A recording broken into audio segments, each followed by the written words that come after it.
The After the Affair podcast with me, Luke Shillings, is here to help you process, decide, and move forward on purpose following infidelity. Together, we'll explore what's required to rebuild trust not only in yourself, but also with others. Whether you stay or leave, I can help. And no matter what your story, there will be something here for you. Let's go.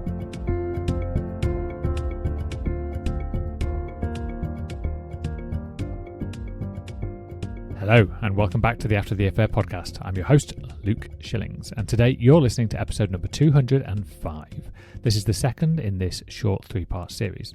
So if you haven't listened to the first episode, go back to last week's episode, number 204, and take a listen to that first. Now, last week we talked about the trap of trying to think your way out of betrayal, about what happens when you're somebody who's normally very good at solving problems, and yet you suddenly encounter a problem that doesn't seem to respond to more thinking. Today I want to look at something closely related, but slightly different. Because what happens if it's not only the betrayal that you're struggling with? What happens when the fact that you're struggling itself starts to feel like evidence against you? Because for some people, there's the pain of what happened, and then there's another layer sitting on top of it. Why am I handling this so badly? A lot of people have built an identity, and it's done quietly over many, many years around a particular idea. Maybe it's something along the lines of, I handle things. Now, perhaps you've never actually said those words out loud. You probably haven't got them written on a post-it note above your desk, for example, but it's there. You're the person people come to. The calm one in the room, the provider, the organizer, the decision maker, the person who figures things out when everybody else is panicking. Something goes wrong at work and people look towards you. There's a family problem and yet somehow you seem to end up sorting it. Someone needs advice. You're the one whose phone rings. Maybe you've spent years becoming very good at carrying responsibility, and over time something interesting happens. It stops simply being something you're good at, and it starts becoming part of who you believe you are. I'm capable. I'm strong. I cope. And there's nothing inherently wrong with that, of course. In fact, those beliefs may have helped you hugely in lots of different areas of your life. They've probably been reinforced by years of evidence. You've handled difficult situations many times before. You've made enormous decisions. You've worked under intense pressure. You've solved problems when other people couldn't see the answer. Maybe you've built a career, a business. You've raised children, supported a family, dealt with financial pressures, redundancies, bereavements, difficult employees, difficult bosses, house moves, health scares, all kinds of things. You've got evidence. When life gets difficult, you handle it. And then betrayal arrives. And suddenly none of that seems to apply anymore. You can't concentrate. You read the same email 3 times and you still don't know what it says.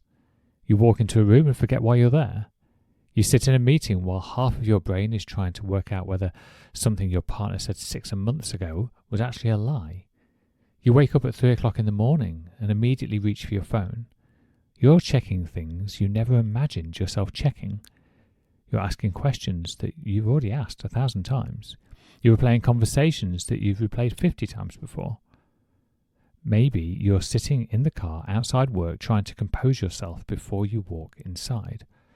And perhaps the strangest part of that, at least from the outside, is that you're still functioning. You are still turning up. You still do the job. You still answer the emails. You still make decisions. You're still getting the children where they need to be, when they need to be. You're still smiling when somebody asks how you are. And yet internally, you feel completely different. And that's where this particular trap becomes so cruel. Because it isn't just that these things are happening. It's what you start concluding about yourself because they're happening. What's wrong with me? Why can't I control this? Why am I behaving like this? Why can't I just get a grip? This isn't me. I've heard versions of this from people who run huge teams. I manage 40 people, Luke, and yet I can't decide whether I want to stay married or not. People whose working lives involve making decisions involving hundreds or even thousands or even millions of pounds, who then find themselves completely consumed by whether a single WhatsApp message meant something or not. People who can walk into a difficult negotiation completely composed, but can't ask their partner one simple question without their heart pounding. And they hate that contrast because it doesn't fit. And I think this is where we need to separate two things. There's the original problem, the fact that you've been betrayed, and there's the secondary problem. You believe you shouldn't be responding to betrayal like this. They're not the same thing. The first produces pain. The second produces judgment about the pain. And sometimes that second layer becomes almost, if not more, exhausting than the first. You're not just anxious, you're annoyed that you're anxious. You're not just confused, you're embarrassed that you're confused. You're not just struggling to make a decision, you're criticizing yourself because somebody like you should surely be able to make a decision. And now you're fighting on two fronts. You're trying to deal with what happened while simultaneously trying to restore the version of yourself who existed before it happened. I think this is particularly difficult when competence has become part of your self-image. Because now the betrayal hasn't only disrupted the relationship, it's disrupted your understanding of yourself. You thought you knew who you were. I'm the one who handles things. And suddenly, you're confronted with evidence that appears to contradict that. Except, I'm not sure it actually does. Look, here's a quiet assumption underneath a lot of this. If I'm capable, then I shouldn't be this shaken. If I'm strong, then I should cope better. If I'm intelligent, I should understand what's happening. If I'm normally decisive, which I am, I should know what to do next. If I'm emotionally mature, which I thought I had evidence for, I'm usually pretty balanced in difficult situations, then I shouldn't be checking their phone all the time. If I've dealt with bigger things than this before, why can't I deal with this? But competence and invulnerability were never the same thing. We just sometimes confuse them because competence reduces the number of situations in which we feel helpless.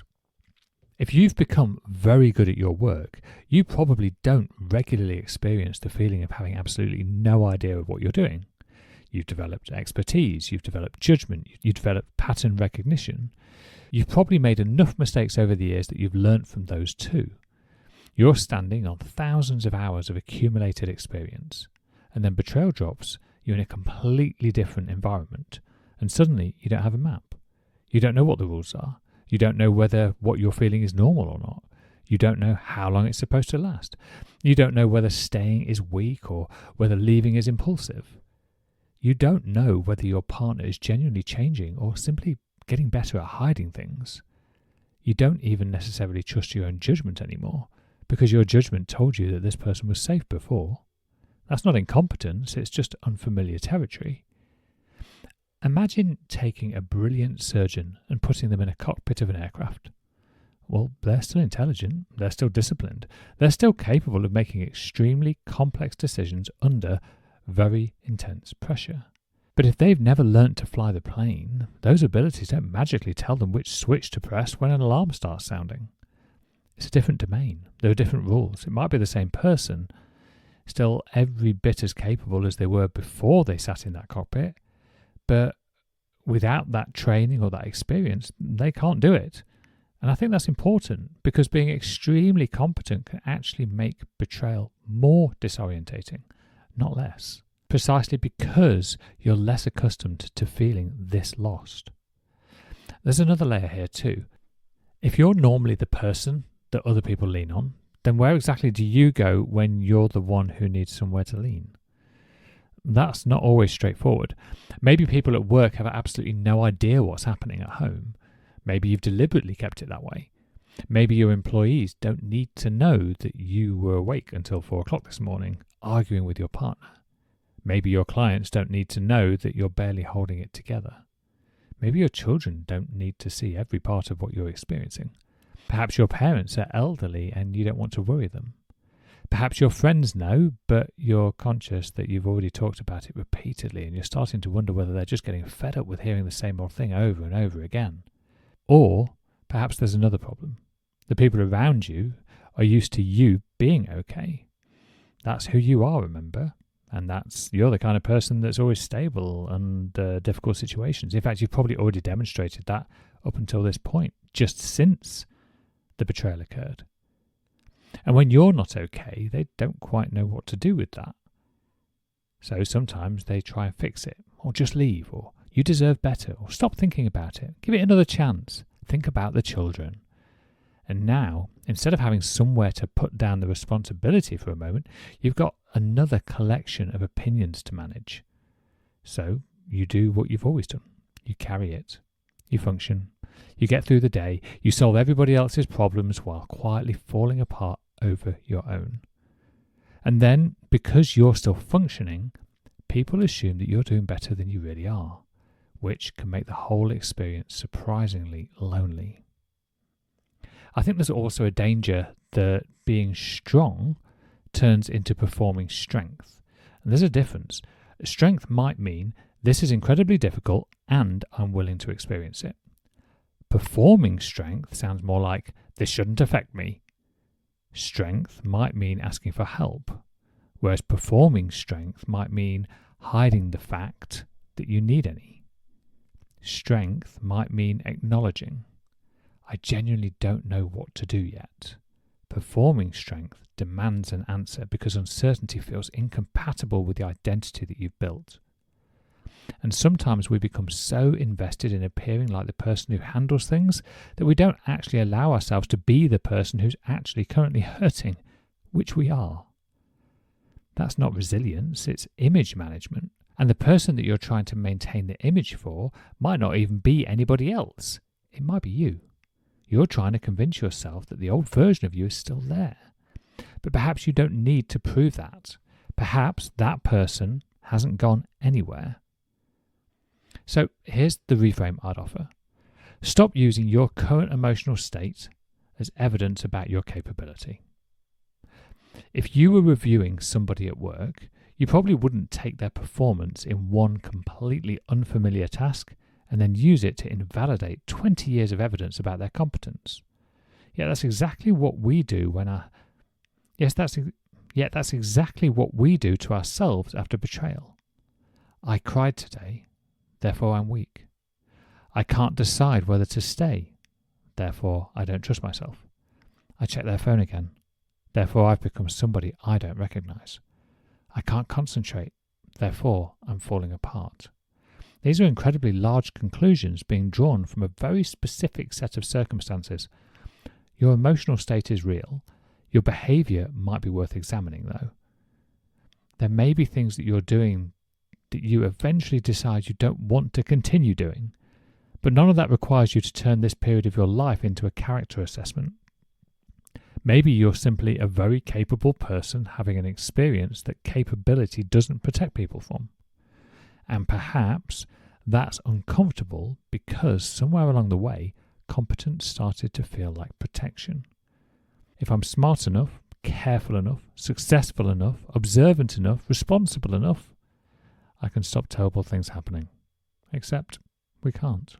Or at least not all of them. And especially not the decisions made by other human beings.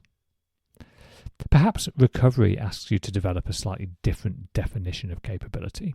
Not I can control what happens, but I can respond to what happens. Not I always know what to do, but I can tolerate not knowing yet. Not I don't fall apart, but I know that falling apart doesn't mean I'll stay there. Not I don't need anybody, but I know when carrying something alone has stopped being useful. That's still competence. I'd argue it's a more robust version of it, because it doesn't require life to remain within the domains where you're already good. It allows you to enter unfamiliar territory without immediately turning your discomfort into some kind of evidence that you've somehow failed. You're allowed to be the person who usually has it together, and also be the kind of person that is completely undone and rattled by this. They're two completely different things, and they're not in conflict. They only feel like they are because perhaps you've spent years treating your steadiness as an identity rather than a skill. The thing is, skills have edges, even yours. Maybe you don't need to get back to being the person you were before this happened.